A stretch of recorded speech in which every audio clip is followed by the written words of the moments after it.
ख्याल खौफ। मेरी वाइफ ने मुझे बताया कि हमारे बेटे के खिलौने अचानक किचन में पड़े थे और इन खिलौनों के ऊपर जिंदा कीड़े रेंग रहे थे।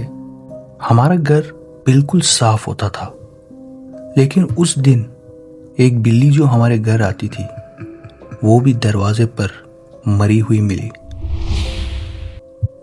ये कहानी हमारे एक सब्सक्राइबर ने भेजी है और उनकी दरख्वास्त है कि उनका नाम पोशीदा रखा जाए। चलते हैं कहानी की तरफ। ये बात 2022 की है। मैंने कराची के एक पोश इलाके में एक छोटा सा रेस्टोरेंट खोला था। अपनी सारी जमा पूंजी लगा दी थी। अल्हम्दुलिल्लाह काम बहुत अच्छा चल रहा था। शुरू में मैंने अपने छोटे भाई के साथ काम शुरू किया, लेकिन फिर काम इतना बढ़ गया कि मुझे 4 लोग और रखने पड़े। लेकिन फिर करीबन 1 साल बाद अचानक काम कम होने लगा और मैं खसारे में जाने लगा। फ्रेश खाना बनाते, लेकिन डिलीवर करने पर लोग कंप्लेन करते कि खाने से बदबू आ रही है, खाना खराब या पुराना है। मुझे लगा लोग पैसे बचाने के लिए झूठ बोल रहे हैं। मैंने बावर्ची को बहुत डांटा, यहां तक कि उसे निकालना पड़ा।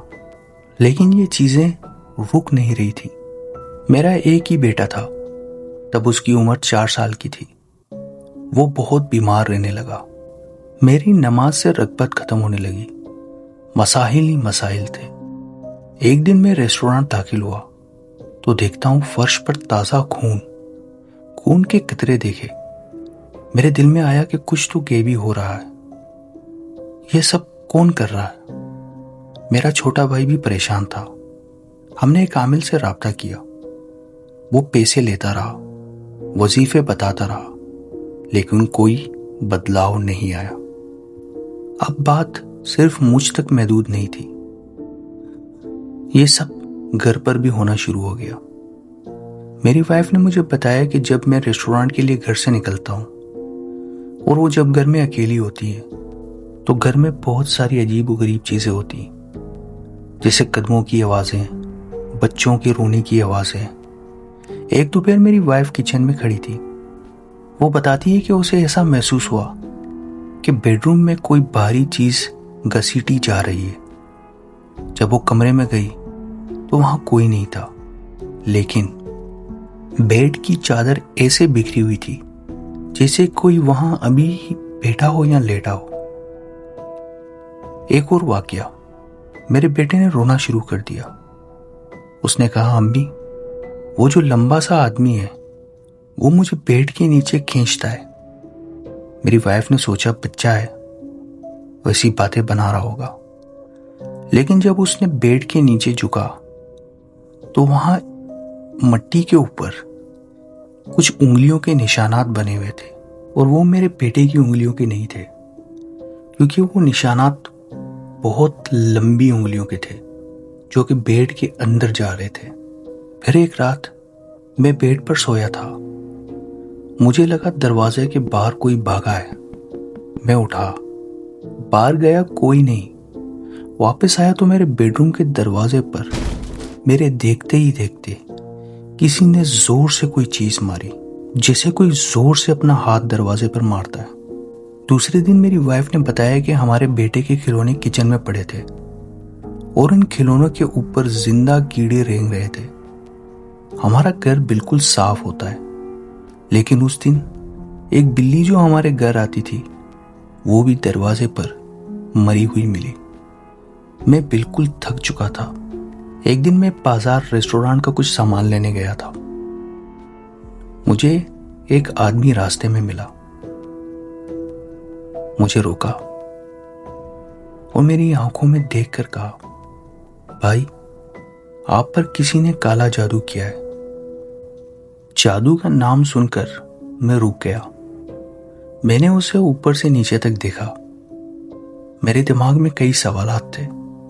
अगर कोई एक बुजुर्ग शख्स गले में बड़े बड़े मोतियों के हार पहने हो, बड़ी दाढ़ी हो, हाथ में तस्बीह हो और एक हाथ में लकड़ी हो, तो आप शायद उसका यकीन कर भी लें। लेकिन ये जो शख्स थे, ये बिल्कुल नॉर्मल से एक जीन्स पहनी थी और एक टी शर्ट पहनी थी। मैंने उन साहब का नंबर ले लिया और उन्हें कहा कि मैं आपसे राब्ता करूंगा। उनका जवाब था, जरूर करोगे। मैं घर आया। मैंने काफी सोचा।